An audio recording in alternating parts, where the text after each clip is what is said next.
ಎಲ್ಲೋ ಕೊಟ್ಬಿಟ್ಟು ಎಲ್ಲೋ ಕಿತ್ಕೊಳ್ಳೋದು. ಈಗ ನೋಡಿ, ಈ ಬೆಂಗಳೂರು ಬರಬೇಕಾದ್ರೆ 50 ರೂಪಾಯಿ ಇತ್ತು, 59 ರೂಪಾಯಿ ತಗೋತಾರೆ. ಯಾರು ದುಡ್ಡು ಹೋಗ್ಬೇಕು ಅಂದರೆ ಇನ್ನೇನು ಮಾಡೋಕ್ಕಾಗ್ತಾ ಇಲ್ವಲ್ಲ. ಈಗ ನಾವು ಕೂತ್ಕೊಳ್ಳೋಕೆ ಹೋದ್ರೆ ಯಾರು ಬಿಡೋದು ಇಲ್ಲ. ನಾವು ಮೊದಲೇ ಕೂತಿದ್ದೀವಿ ಏನು ಬಿಡ್ತಾರೆ. ನಿಲ್ಲಿಸ್ಬೇಕು, ಉಚಿತ ನಿಲ್ಲಿಸ್ಬೇಕು.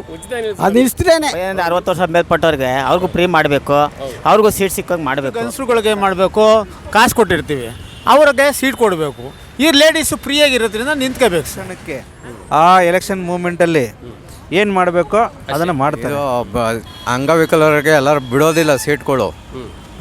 ಲೇಡೀಸ್ಗಳು ಅವರೇ 3.25% ಅವರೇ ಆಗವ್ರೆ. ಅದರಿಂದ ಬಿಡೋದಿಲ್ಲ, ಎಲ್ಲ ಅವರೇ ಆಕ್ಯುಪೈ ಮಾಡ್ಕೊತಾರೆ ಸೀಟ್. ಎಲ್ಲ ದಂಡ ಹಾಕಬೇಕು. ಜೆಂಟ್ಸು ಇದ್ರೊಳಗೆ ಕೂತ್ಕೊಂಡಾಗ ದಂಡ ಹಾಕ್ಬೇಕು ಅವ್ರಿಗೆ. ನಮಗೆ ದಂಡ ಹಾಕ್ತಾರಲ್ಲ ಹಂಗೆ ಹಂಗೂ ದಂಡ ಹಾಕ್ತೀವಿ. ನಮಗೆ ಕಷ್ಟ ಇರುತ್ತೆ, ಯಾರು ಅರ್ಥ ಮಾಡ್ಕೊಳ್ಳೋಲ್ಲ ಸರ್. ನಿಂತ್ಕೊಂಡೆ ನಾನು ಟಿಕೆಟ್ ತೊಗೊಳ್ಳೋದು ಕಷ್ಟ ಆಗುತ್ತೆ ಸರ್. ನನಗೆ ದುಡ್ಡು ತೆಗಿಬೇಕು, ಪಾಸ್ ತೆಗಿಬೇಕು, ತೋರಿಸ್ಬೇಕು, ಇದೆಲ್ಲ ನನಗೆ ಭಾರಿ ಪ್ರಾಬ್ಲಮ್ ಆಗುತ್ತೆ. ಯಾರು ಅರ್ಥ ಮಾಡ್ಕೊತಾ ಇಲ್ಲ ಸರ್. ಹಿಂಗೆ ಕ್ಯೂ ತೊಗೊಳ್ಳೋದು ಹೆಂಗೆ? ಇಷ್ಟು ಜನ ಟಿಕೆಟ್ ತೊಗೊಂಡ್ಮೇಲೆ ಸೀಟ್ ಸಿಗುತ್ತೆ. ಎಷ್ಟೊತ್ತರ ಅಲ್ಲಿ ಇದಾ ಮಹಿಳೆಯರಿಗೆ ಉಚಿತ ಪ್ರಯಾಣ ವ್ಯವಸ್ಥೆಯನ್ನು ಮಾಡಿರ್ತಕ್ಕಂಥದ್ದು ಸರಿ. ಆದರೆ ಇಲ್ಲಿ ಪುರುಷ ಮತದಾರರು ಕೂಡ ಮತವನ್ನು ಚಲಾಯಿಸ್ತಾರೆ, ಮಹಿಳೆಯರು ಕೂಡ ಮತವನ್ನು ಚಲಾಯಿಸ್ತಾರೆ. ಇಲ್ಲಿ ಮಹಿಳೆಯರಿಗೆ ಉಚಿತ ಪ್ರಯಾಣ ವ್ಯವಸ್ಥೆ ಮಾಡಿದ ಮೇಲೆ ಹಿರಿಯ ನಾಗರಿಕರ ಆಸನಗಳಿರ್ಬೋದು, ವಿಶೇಷ ನಾಗರಿಕರ ಆಸನಗಳಿರ್ಬೋದು, ವಿಕಲಚೇತನರ ಆಸನಗಳಿರ್ಬೋದು, ವಿಶೇಷ ಚೇತನರ ಆಸನಗಳಿರ್ಬೋದು, ಎಲ್ಲವನ್ನು ಕೂಡ ಮಹಿಳೆಯರೇ ಆಕ್ರಮಿಸಿರ್ತಾರೆ. ಇದರಿಂದ ಚುನಾವಣೆ ಸಂದರ್ಭದಲ್ಲಿ ಮಹಿಳಾ ಮತದಾರರು, ಪುರುಷ ಮತದಾರರು ಸಮವಾಗಿ ನಾವು ಮತವನ್ನು ಚಲಾಯಿಸಿದ್ದೀವಿ. ಆದರೆ ಈ ಮತವನ್ನು ಚಲಾಯಿಸ್ತಕ್ಕಂಥ ಸಂದರ್ಭದಲ್ಲಿ ಮಹಿಳೆಯರಿಗೆ ಉಚಿತ ಪ್ರಯಾಣ ಅಂತ ಘೋಷಣೆ ಮಾಡಿ ಅದರಂತೆ ಕೊಟ್ಟಿದ್ದಾರೆ. ನಮಗೇನು ಅಡ್ಡಿ ಇಲ್ಲ, ಅದೇನು ಅಡ್ಡಿ ಇಲ್ಲ. ಆದರೆ ನಾವು ಪುರುಷರಾಗಿ ಇವಾಗ ನೋಡಿ, ಬೆಂಗಳೂರು ಟು ಮೈಸೂರು ನಾವು ಪ್ರಯಾಣ ಮಾಡ್ತೀವಿ. ಮಹಿಳೆಯರು ಉಚಿತವಾಗಿದೆ ಅಂತ ಹೇಳ್ಬಿಟ್ಟು ಅವರೇನು ಮಾಡ್ತಾರೆ, ಮನೆ ಮಂದಿ ಅಥವಾ ಅಕ್ಕಪಕ್ಕದವರೆಲ್ಲ ಬಂದು ಈಗ ನೋಡಿ ಅಲ್ಲಿ ವಿಶೇಷ ಚೇತನರ ಕುರ್ಚಿಗಳಿದೆ, ಎಲ್ಲಿ ಬಸ್ಗಳಲ್ಲಿ ವಿಶೇಷ ಚೇತನರ ಆಸನಗಳಿದೆ, ಹಿರಿಯ ನಾಗರಿಕರ ಆಸನಗಳಿದೆ. ಆಮೇಲೆ ಇನ್ನೊಂದೇನಪ್ಪ ಅಂತ ಹೇಳಿದರೆ ಇದರಲ್ಲಿ ವಿಕಲಚೇತನರಿದೆ. ಆಮೇಲೆ ರಾಜ್ಯಸಭಾ ಸದಸ್ಯರಿಗೆ ಅಂತೇಳಿ ಅಲ್ಲಿ ಆಸನಗಳನ್ನು ಕೊಟ್ಟಿದ್ದಾರೆ. ಇವು ಯಾವುವು ಕೂಡ ಎಲ್ಲವೂ ಮಹಿಳೆಯರೇ ಇರ್ತಾರೆ. ಆದರೆ ನಾವು ಅವರು ಮತದಾರರಾಗಿ ಮತವನ್ನು ಚಲಾಯಿಸಿದ ಮೇಲೆ ಅವರು ಕೂಡ ನಮಗೆ ಸರ್ಕಾರ ವಿಶೇಷವಾದ ಬಸ್ ವ್ಯವಸ್ಥೆಯನ್ನು ನಮಗೆ ಪ್ರಯಾಣಿಕರಿಗೆ ಅನುಕೂಲ ಮಾಡಿಕೊಡ್ಬೇಕು. ಅನ್ಯಾಯ ಸರ್ ಇದು. ಯಾವುದೇ ಥರದ ಇದೆಲ್ಲ ಅಂದಮೇಲೆ ನಮಗೆ ಯಾವುದು ಇದು ಇಲ್ಲ ಅಂದಮೇಲೆ ಯಾವುದಕ್ಕೆ ನಾವು ಇದು ಮಾಡಬೇಕು? ನಾವು ಯಾಕೆ ಮನೆ ಇವರನ್ನ ಓಟ್ ಹಾಕಿ ಗೆಲ್ಸಬೇಕು? ಅವರೇ ಮಾಡ್ಕೊಳ್ಳಿ ಬಿಡಿ, ಅವರನ್ನೇ ಗೆಲ್ತ್ಕೊಳ್ಳಿ, ಮಹಿಳೆಯರನ್ನೇ ತಗೊಳ್ಳಿ. ಸರಿ. ಯಾವುದೇ ಒಂದು ಸರ್ಕಾರ ಅಧಿಕಾರಕ್ಕೆ ಬರಬೇಕಾದ್ರೆ ಮಹಿಳೆಯರು ಪುರುಷರು ಸಮವಾಗಿ ಓಟ್ ಹಾಕಿರ್ತೇವೆ. ಆದರೂ ಕೂಡ ಸಮಾನವಾದಂಥ ನ್ಯಾಯವನ್ನು ನಮಗೂ ದೊರಕಿಸ್ಕೊಡ್ಬೇಕಲ್ಲ ಸರ್? ದೊರಕಿಸ್ಕೊಡ್ಬೇಕು ಸರ್. ಇದಕ್ಕೆ ನೀವೇನಂತೀರಾ ಸರ್? ಇದು ಸರ್ಕಾರ ಮಾಡಿದ್ರೆ ಸರಿ ತಪ್ಪು ಅಂತೀವಿ ಸರ್. ಇದು ತಪ್ಪು, ಸಿದ್ದರಾಮಯ್ಯ ಮಾಡೋದೇ ತಪ್ಪು. ಇದು ಎಲ್ಲೋ ಕೊಟ್ಬಿಟ್ಟು ಎಲ್ಲೋ ಕಿತ್ಕೊಳ್ಳೋದು. ಈಗ ನೋಡಿ, ಈ ಬೆಂಗಳೂರು ಬರಬೇಕಾದ್ರೆ 50 ರೂಪಾಯಿ ಇತ್ತು, 59 ರೂಪಾಯಿ ತಗೋತಾರೆ. ಯಾರು ದುಡ್ಡು? ಅದು ಎಲ್ಲಿಂದ ಕೊಡ್ತಾ ಇದ್ದಾರೆ? ಯಾರು ದುಡ್ಡು ಕೊಡ್ತಾ ಇದ್ದಾರೆ? ಜನಗಳ ಮೇಲೆ. ಬೆಂಗಳೂರು ಹೋಗ್ಬೇಕಾದ್ರೆ 20 ರೂಪಾಯಿ ಜಾಸ್ತಿ ಮಾಡಿದ್ದಾರೆ. ಯಾರು ದುಡ್ಡು ಎಲ್ಲಿಂದ ಕೊಡ್ತಾರೆ? ನಮ್ಮ ಮೇಲೆ ಹಾಕಿ ಅವರು ಫ್ರೀ ಕೊಡ್ತಾರೆ. ನಮ್ಮ ಮನೆಯವ್ರಿಗೆ ಇಲ್ಲಿ ಏನು ಅಂದರೆ ಪರಸ್ಪರ ಗಂಡ ಹೆಂಡತಿಗೆ ಈಗ ಜಗಳಗಳನ್ನ ತಂದಿಟ್ಟಂಗಾಯ್ತು. ಈಗ ನೋಡಿ, ಮಹಿಳೆಯರಿಗೆ ಉಚಿತ ಪ್ರಯಾಣ ಮಾಡಿದ್ಮೇಲೆ ಮಹಿಳೆಯರು ಗಂಡಸಿಗೆ ಬೆಲೆನೇ ಕೊಡಲ್ಲ. ಅವ್ರು ಇಷ್ಟ ಪ್ರಕಾರ ಧರ್ಮಸ್ಥಳಕ್ಕೆ ಅಂತ ಹೋಯ್ತಾರೆ, ಅಲ್ಲಿಂದ ಕುಕ್ಕೆ ಸುಬ್ರಹ್ಮಣ್ಯ ಹೋಯ್ತಾರೆ, ಮನೆಯಲ್ಲೇ ಇರಲ್ಲ. ಅವ್ರಿಗೆ ಸ್ವಾತಂತ್ರ್ಯ ಕೊಟ್ಬಿಟ್ರು. ಇಲ್ಲಿ ದೇಶದ ಪ್ರಜೆಗಳು ಸುಭಿಕ್ಷವಾಗಿರಬೇಕು, ಇಲ್ಲ ಅವರ ಭವಿಷ್ಯ ಹಾಳಾಗಬೇಕಾ? ನಾವು ಓಟ್ ಹಾಕಿರೋದೇನಕ್ಕೆ? ನಮ್ಮನ್ನೆಲ್ಲ ಉದ್ಧಾರ ಮಾಡಲಿ, ಚೆನ್ನಾಗಿಟ್ಟಿರಲಿ, ಇವ್ರು ಓಟ್ ಹಾಕಿದ್ದೀವಿ, ಜನಪ್ರತಿನಿಧಿಗಳು ಒಳ್ಳೇದು ಮಾಡಲಿ ಅಂತ ಅವ್ರು ಓಟ್ ಹಾಕಿದ್ದೀವಿ. ಹಾಳು ಮಾಡಿಬಿಟ್ಟಿದ್ದಾರೆ ಸಿದ್ದರಾಮಯ್ಯ ತಂದ್ಬಿಟ್ಟು, ಹಾಳು ಮಾಡಿಬಿಟ್ಟಿದ್ದಾರೆ. ಈಗ ಆಲೆ. ಯಾಕೆಂದ್ರೆ ಹಳ್ಳಿಗಳಲ್ಲಿ ಒಂದು ದನ ಕರಮಿಸೋಂಗಿಲ್ಲ, ಒಂದು ಏನು ಮಾಡೋಂಗಿಲ್ಲ. ಯಾರು ಅವ್ರ ಪಕ್ಕದವ್ರು ಏನೂ ಇಲ್ಲ ಅಂತ ಹೋಯ್ತಾ ಇದ್ರೆ ಅವ್ರು ಆಲೆ ನಾನು ಹೋಗ್ಬೇಕು ಅಂತಾರೆ. ಮತ್ತೆ ಗಂಡಸರಿಗೆ ಇಟ್ಕಿಲ್ಲ ಏನು ಅಂತ ಸರ್ಕಾರ ಮಾಡ್ತಾ ಇದ್ದಾರೆ. ಯಾವುದಕ್ಕೋಸ್ಕರ ಸರ್ಕಾರ ಮಾಡ್ತಾ ಇದ್ದಾರೆ ಅಂತ ಗೊತ್ತಿಲ್ಲ. ಸಿದ್ದರಾಮಯ್ಯರು ಮಾಡೋದು ಮೊದಲನೇ ತಪ್ಪು, ಸಿದ್ದರಾಮಯ್ಯನ ತಪ್ಪು. ಏನಕ್ಕೆ ಗೊತ್ತಿದ್ದು? ಎಲ್ಲ ಸಾಮಾನು ವೆಚ್ಚ ಕೊಡಬೇಕಾಯ್ತು. ಬೇಡ ಅಂದಾರು ಏನಕ್ಕೆ ಕೊಡಬೇಕಾಯ್ತು? ಕೊಟ್ಬಿಟ್ಟು ಯಾಕೆ ಕಿತ್ಕೋಬೇಕಾಯ್ತು? ಈಗ ಬೇರೆ ಬೇರೆ ಆಸನಗಳನ್ನು ಅಲ್ಲಿ ಬಸ್ಗಳಲ್ಲಿ ಮಾಡಿದ್ದಾರೆ. ಈಗ ಎಲ್ಲ ಮಹಿಳೆಯರು ಆಕ್ರಮಿಸಿದ್ರೆ ಪುರುಷರಿಗೆ ದುಡ್ಡು ಕೊಟ್ಬಿಟ್ಟು ಪ್ರಯಾಣಿಕರು ನಿಂತ್ಕೊಂಡು ಹೋಗೋ ಪರಿಸ್ಥಿತಿ ಪುರುಷರಿಗೆ ಬಂದಿದೆಯಲ್ಲ, ಇದು ನ್ಯಾಯನಾ? ನೀವು ಹೇಳಿ. ನ್ಯಾಯ ಇಲ್ಲ.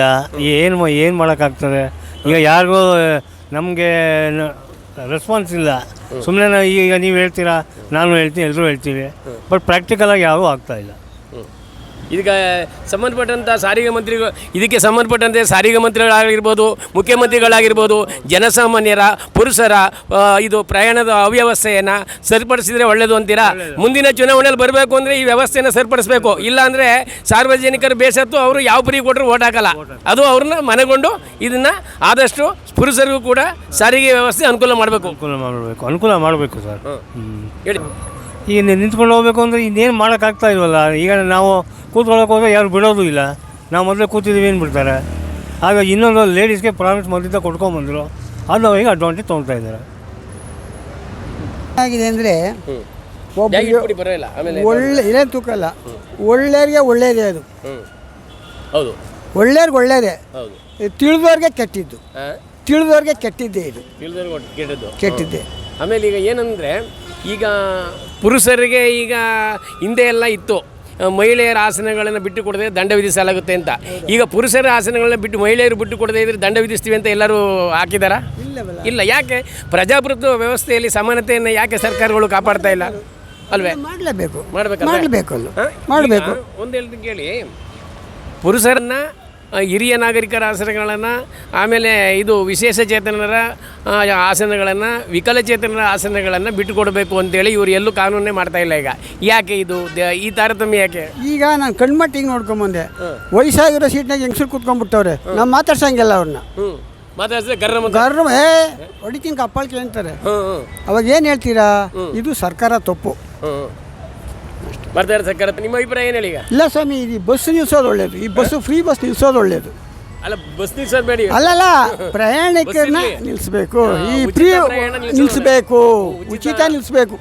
ಅದು ನಿಲ್ಲಿಸಿದ್ರೇನೆ ಸಮಾನತೆ ಅನ್ನೋದು ಬರುತ್ತೆ. ಉಚಿತ ಪ್ರಯಾಣವನ್ನು ನಿಲ್ಲಿಸಿದ್ರೆ ಸಮಾನತೆ ಅನ್ನೋದು ಬರುತ್ತೆ.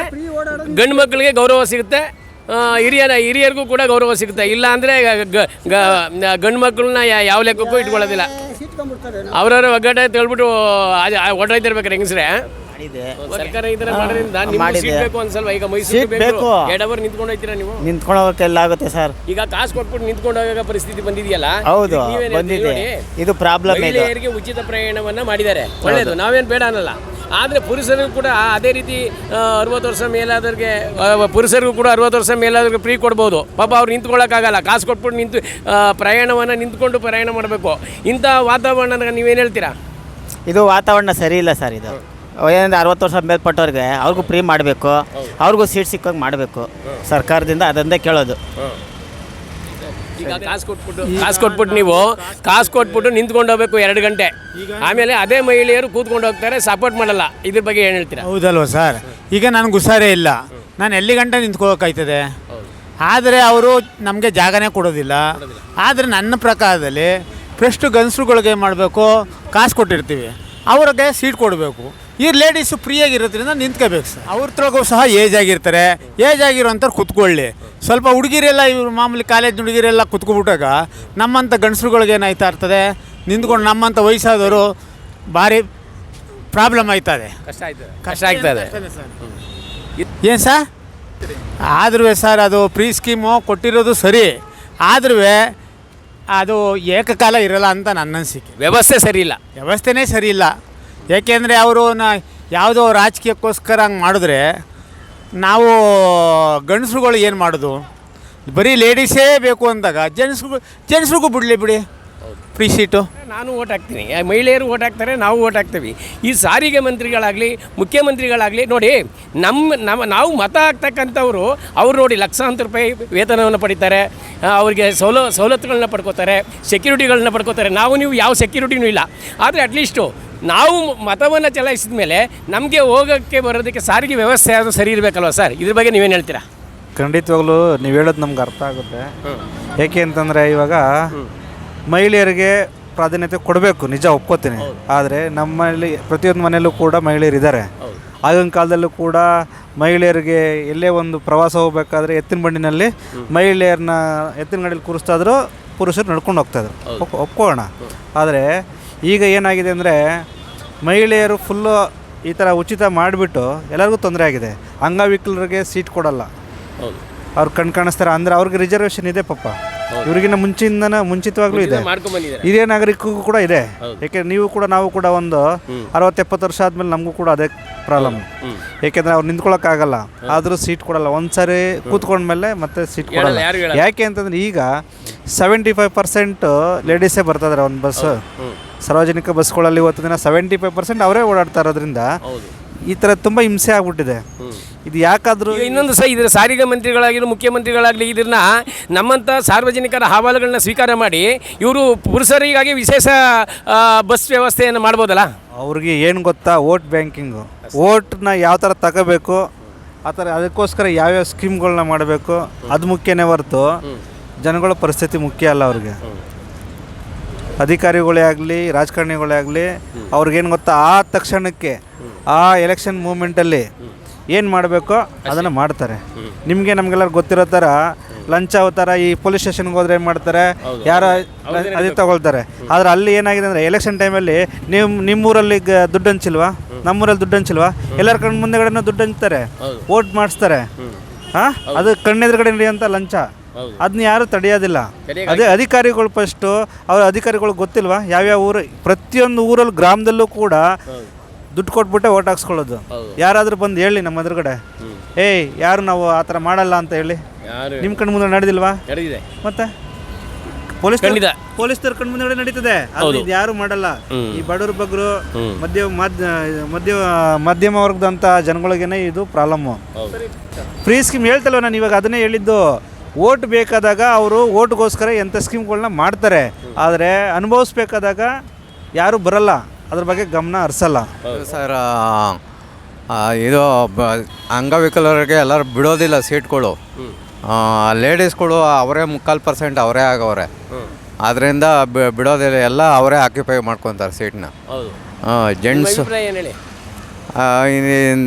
ಅದೇ ಸರ್, ಜೆಂಟ್ಸು ಲೇಡೀಸು ಮಾಮೂಲಿ ಟಿಕೆಟ್ ಟಿಕೆಟು ಕೊಡಂಗೆ ಮಾಡಿಬಿಡ್ಬೇಕು. ಟಿಕೆಟ್ ಕೊಡಂಗೆ ಮಾಡಿದ್ರೆ ಅವಾಗ ಕರೆಕ್ಟಾಗಿ ಶುರುವಾಯ್ತದೆ. ಅವರು ಮಹಿಳೆಯರಿಗೂ ಕೂಡ ನಾನು ಟಿಕೆಟ್ ತೊಗೊಂಡಿದ್ದೀನಿ, ಅವರು ಟಿಕೆಟ್ ತೊಗೊಂಡವ್ರೆ ಅಂತೇಳಿ ಸ್ವಲ್ಪ ಎಷ್ಟು ಜನ ಬೇಕು ಲಿಮಿಟ್ ಆಗಿ ಪ್ರಯಾಣ ಮಾಡ್ತಾರೆ. ಮಹಿಳೆಯರಿಗೂ ಸರಿಯಾಗಿ ಟಿಕೆಟ್ ಕೊಟ್ಬಿಟ್ರೆ ಅವಾಗ ಕರೆಕ್ಟಾಗಿ ಎಲ್ಲ ಶುರುವಾಯ್ತದೆ. ಈಕ್ವಲ್ ಆಗಿ ಶುರುವಾಯ್ತದೆ, ಈಕ್ವಲ್ ಶೇರು. ಸರ್ಕಾರನೇ ಕ್ರಮ ತಗೋಬೇಕು ಅದಕ್ಕೆ. ಯಾವ ಥರ? ಅದೇ ಗಂಡಸರಿಗೆಲ್ಲ ಬಿಡಬೇಕು, ವಯಸ್ಸಾದವ್ರಿಗೆ ಬಿಡಬೇಕು. ಅದೇ ಪುರುಷರಿಗೂ ಕೂಡ ಮಹಿಳೆಯರು ಆಸನ ಬಿಡದೇ ಇದ್ದರೆ ಪುರುಷರಿಗೆ ದಂಡ ಆಗ್ತಾಯಿದ್ರು. ಈಗ ಮಹಿಳೆಯರ 70-80% ಪ್ರಯಾಣ ಮಾಡೋದ್ರಿಂದ ಇವತ್ತು ಮಹಿಳೆಯರಿಗೆ ದಂಡ ಹಾಕೋ ವ್ಯವಸ್ಥೆಯನ್ನು ಜಾರಿಗೆ ತರಬೇಕು. ಇಲ್ಲಾಂದರೆ ಉಚಿತ ಪ್ರಯಾಣ ವ್ಯವಸ್ಥೆಯನ್ನು ಕ್ಯಾನ್ಸಲ್ ಮಾಡಿ ಸಮಾನ ಪ್ರಯಾಣ ವ್ಯವಸ್ಥೆಯನ್ನು ಮಾಡಿದರೆ ಭಾಳ ಅನುಕೂಲ ಅಂತೀರ. ಮಾಡ್ಕೊಡ್ಬೇಕು ಸಮಯ ಮಾಡ್ಕೊಡ್ಬೇಕು, ಆ ಥರ ಇಲ್ಲ ದಂಡ ಹಾಕಬೇಕು. ಜೆಂಟ್ಸು ಇದರೊಳಗೆ ಕೂತ್ಕೊಂಡಾಗ ದಂಡ ಹಾಕ್ಬೇಕು ಅವ್ರಿಗೆ. ನಮಗೆ ದಂಡ ಹಾಕ್ತಾರಲ್ಲ ಹಂಗೆ ಅವ್ರಿಗೂ ದಂಡ ಹಾಕಬೇಕು. ಹಂಗೂ ದಂಡ ಎಲ್ಲ ಉಚಿತ ಪುರುಷರ ಆಸನಗಳನ್ನು ಪುರುಷರಿಗೆ ಬಿಟ್ಟುಕೊಡಬೇಕು ಅಂತೇಳಿ ಸರ್ಕಾರ ಕಾನೂನು ಜಾರಿ ಮಾಡಬೇಕು. ಸರ್ಕಾರ ಮಾಡಬೇಕು. ಹೌದು. ಇದರಿಂದ ಪುರುಷರಿಗೆ ಅನುಕೂಲ ಆಗುತ್ತಾ? ಅವ್ರು ಸರ್ಕಾರ ಮಾಡಿದ್ರೆ ಅನುಕೂಲ ಆಗ್ತದೆ. ಅನುಕೂಲ ಆಗ್ತದೆ. ಇಲ್ಲಾಂದ್ರೆ ಹಿಂಗೆ ನಿಂತ್ಕೊಂಡು ದುಡ್ಡು ಕೊಟ್ಟರು ನಿಂತ್ಕೊಂಡು ಪ್ರಯಾಣ ಮಾಡ್ಬೇಕಂತ ವ್ಯವಸ್ಥೆ ಹಂಗೆ ಮುಂದುವರಿಯುತ್ತೆ. ಅಷ್ಟೇ ಆಗೋದು. ಈಗ ನಾವು ಪ್ರಯಾಣ ಮಾಡ್ಬೇಕಾದ್ರೆ ಕಾಸು ಕೊಟ್ಟು ನಾವು ದುಡ್ಡು ಕೊಟ್ಟು ಕೂಡ ನಿಂತು ಪ್ರಯಾಣ ಮಾಡಬೇಕು 2 ಗಂಟೆ 3 ಗಂಟೆ ಲಾಂಗ್ ಜರ್ನಿ ಮಾಡಬೇಕಾದ್ರೆ. ಆದರೆ ಎಲ್ಲೂ ಮಧ್ಯೆ ಹಿರಿಯ ನಾಗರಿಕಾಗಿ ನಾನು ಪ್ರಾಕ್ಟಿಕಲ್ ಎಕ್ಸ್ಪೀರಿಯನ್ಸೇ ಹೇಳ್ತೀನಿ ನೋಡಿ. 2 ಸೀಟ್ ಇರೋದು ಹಿರಿಯ ನಾಗರಿಕರಿಗೆ, ಅಂದರೆ ಜೆಂಟ್ಸ್ಗೆ 2 ಸೀಟು, ಅದ್ರ ಮುಂದಿನ ಸೀಟು ಲೇಡೀಸ್ಗಿದೆ. ಆದರೆ ನಮ್ಮ ಸೀಟಲ್ಲಿ ಲೇಡೀಸ್ ಈಗ ನಾನು ಇದು ಉತ್ತರಹಳ್ಳಿಯಿಂದ ಬಂದೆ ಸರ್. ಬಂದಾಗೆ ಒಂದು ಹುಡುಗಿ ಕೂತಿದ್ಲು, ಅವಳು ನನಗೆ ಬಿಟ್ಕೊಟ್ಲು. ಓಕೆ, ಸಾಮಾನ್ಯವಾಗಿ ಬಿಟ್ಕೊಡೋ ಇದು ಇರೋದೇ ಇಲ್ಲ, ಮನಸ್ಸು ಇರೋಲ್ಲ ಸರ್. ಸಾಮಾನ್ಯವಾಗಿ ನಮಗೆ ಕೈ ನೋವು ಇರುತ್ತೆ, ಕಾಲು ನೋವು ಇರುತ್ತೆ, ನಾವು ಸೀನಿಯರ್ ಸಿಟಿಜನ್ ಆಗಿರ್ತೀವಿ, ನಮಗೆ ಕಷ್ಟ ಇರುತ್ತೆ, ಯಾರೂ ಅರ್ಥ ಮಾಡ್ಕೊಳ್ಳೋಲ್ಲ ಸರ್. ನಿಂತ್ಕೊಂಡೆ ನಾನು ಟಿಕೆಟ್ ತೊಗೊಳ್ಳೋದು ಕಷ್ಟ ಆಗುತ್ತೆ ಸರ್. ನನಗೆ ದುಡ್ಡು ತೆಗಿಬೇಕು, ಪಾಸ್ ತೆಗಿಬೇಕು, ತೋರಿಸ್ಬೇಕು, ಇದೆಲ್ಲ ನನಗೆ ಭಾರಿ ಪ್ರಾಬ್ಲಮ್ ಆಗುತ್ತೆ. ಯಾರೂ ಅರ್ಥ ಮಾಡ್ಕೊಳ್ತಾ ಇಲ್ಲ ಸರ್. ಇದು ಮಹಿಳೆಯರಿಗೆ ಶಕ್ತಿ ಯೋಜನೆ ಮಾಡಿರೋದು, ಅದನ್ನು ಅವ್ರ ಕಡೆಯಿಂದ ಬೆನಿಫಿಟ್ ಆದರೆ, ಇನ್ನೊಂದು ಕಡೆಯಿಂದ ಇದು ಭೀಮರಂಗ್ ಥರ ನಮಗೆ ಸೀನಿಯರ್ ಸಿಟಿಜನ್ಸ್ಗೆ ತುಂಬ ತೊಂದರೆ ಆಗಿಬಿಟ್ಟಿದೆ ಸರ್. ಹೆಂಗಸರುಗಳು ಜಾಸ್ತಿ ಸೀಟ್ ಆಕ್ಯುಪೈ ಮಾಡ್ಕೊಂಡ್ಬಿಡ್ತಾರೆ, ಅವ್ರಿಗೆ ಫೈನ್ ಇಲ್ಲ. ಅವ್ರು ಜೆಂಟ್ಸ್ ಸೀಟ್ ಆಕ್ಯುಪೈ ಮಾಡ್ಕೊಂಡು ನಾವು ಹೇಳೋಂಗಿಲ್ಲ. ಬಟ್ ನಮಗೆ ಎಷ್ಟು ಸರಿ ನಾವೇ ಮಕ್ಕಳಿದ್ದರೆ ನಾವೇ ಬಿಟ್ಕೊಟ್ಬಿಡ್ತೀವಿ ಸರ್, ನಮ್ಮ ಸೀಟೇ ಬಿಟ್ಕೊಟ್ಬಿಡ್ತೀವಿ. ಮತ್ತು ನಮ್ಮಲ್ಲಿ ಸೂಪರ್ ಸೀನಿಯರ್ಸು ಬರ್ತಾರೆ. ಸೂಪರ್ ಸೀನಿಯರ್ಸ್ ಬಂದಾಗ ಸೀನಿಯರೇ ಬಿಟ್ಕೊಡ್ಬೇಕಾದ ಸೀಟು, ಏನು ಮಾಡೋಕ್ಕಾಗಲ್ಲ. ತುಂಬ ಕಷ್ಟ ಆಗಿದೆ ಸರ್ ಇದು. ಮತ್ತು ನಾನ್ ಸ್ಟಾಪ್, ನಾನು ಹಾಸನಕ್ಕೆ ನಾನ್ ಸ್ಟಾಪ್ ಇದೆ ಸರ್. ಅದರಲ್ಲಿ ಸೀನಿಯರ್ ಸಿಟಿಜನಾಗಿ ಟ್ರಾವೆಲ್ ಮಾಡುವಾಗಲೂ ನನಗೆ ಇದೇ ಎಕ್ಸ್ಪೀರಿಯನ್ಸ್ ಆಯಿತು ಸರ್. 50% ಸೀಟು ಅವರೇ ಆಕ್ಯುಪೈ ಮಾಡ್ಕೊಂಬಿಟ್ರೆ ಲೇಡೀಸು ನಿಜವಾಗ್ಲೂ ಪಾರ್ಲಿಮೆಂಟ್ ಪ್ರಕಾರ ಇರೋ ರೂಲ್ಸ್ ಪ್ರಕಾರ 33% ಮಾತ್ರ ರಿಸರ್ವೇಷನ್ ಇರಬೇಕು ಅಂತ ಇರೋದು. ಬಸ್ಸಲ್ಲಿ 50% ಅವ್ರಿಗೆ ಕೂತ್ಕೊಂಡ್ರೆ ನಾವೇನು ಮಾಡಬೇಕು ಸರ್? ಜಾಸ್ತಿ ಜನ ಪ್ರಯಾಣಿಕರಿರೋದು ಜೆಂಟ್ಸೇ ಸರ್. ಸೊ ಇದ್ರ ಬಗ್ಗೆ ಸಾರಿಗೆ ಮಂತ್ರಿಗಳಿಗೆ ಹಾಗೂ ಮುಖ್ಯಮಂತ್ರಿಗಳಿಗೆ ನಿಮ್ಮ ಅನಿಸಿಕೆ ಅಭಿಪ್ರಾಯಗಳು ಯಾವ ಥರ ತಿಳಿಸ್ತೀರಾ? ದಯಮಾಡಿ ಈ ಯೋಜನೆನ ಎಕ್ಸ್ಟೆಂಡ್ ಮಾಡಿ ಸೀನಿಯರ್ ಸಿಟಿಗೂ ಎಕ್ಸ್ಟೆಂಡ್ ಮಾಡಿ ಅಥವಾ ಗಂಡಸರಿಗೂ ಎಕ್ಸ್ಟೆಂಡ್ ಮಾಡಿ, ಅದು ಬೇರೆ ವಿಷಯ. ಬಟ್ ಈ ಪ್ರಾಬ್ಲಮ್ಗಳನ್ನ ನಾನು ಸಾಲ್ವ್ ಮಾಡೋಕ್ಕೆ ದಯವಿಟ್ಟು ಕ್ರಮ ಕೈಗೊಳ್ಳಬೇಕು ಅಂತ ನಾನು ರಾಮಲಿಂಗಾರೆಡ್ಡಿ ಅವರಿಗೆ ರಿಕ್ವೆಸ್ಟ್ ಮಾಡ್ಕೊತಾ ಇದ್ದೀನಿ ಸರ್. ಸರ್, ಈಗ ಮಹಿಳೆಯರಿಗೆ ಉಚಿತ ಪ್ರಯಾಣ ವ್ಯವಸ್ಥೆಯನ್ನು ಮಾಡಿರ್ತಕ್ಕಂಥದ್ದು ಸರಿ, ಆದರೆ ಇಲ್ಲಿ ಪುರುಷ ಮತದಾರರು ಕೂಡ ಮತವನ್ನು ಚಲಾಯಿಸ್ತಾರೆ, ಮಹಿಳೆಯರು ಕೂಡ ಮತವನ್ನು ಚಲಾಯಿಸ್ತಾರೆ. ಇಲ್ಲಿ ಮಹಿಳೆಯರಿಗೆ ಉಚಿತ ಪ್ರಯಾಣ ವ್ಯವಸ್ಥೆ ಮಾಡಿದ ಮೇಲೆ ಹಿರಿಯ ನಾಗರಿಕರ ಆಸನಗಳಿರ್ಬೋದು, ವಿಶೇಷ ನಾಗರಿಕರ ಆಸನಗಳಿರ್ಬೋದು, ವಿಕಲಚೇತನರ ಆಸನಗಳಿರ್ಬೋದು, ವಿಶೇಷ ಚೇತನರ ಆಸನಗಳಿರ್ಬೋದು, ಎಲ್ಲವನ್ನು ಕೂಡ ಮಹಿಳೆಯರೇ ಆಕ್ರಮಿಸಿರ್ತಾರೆ.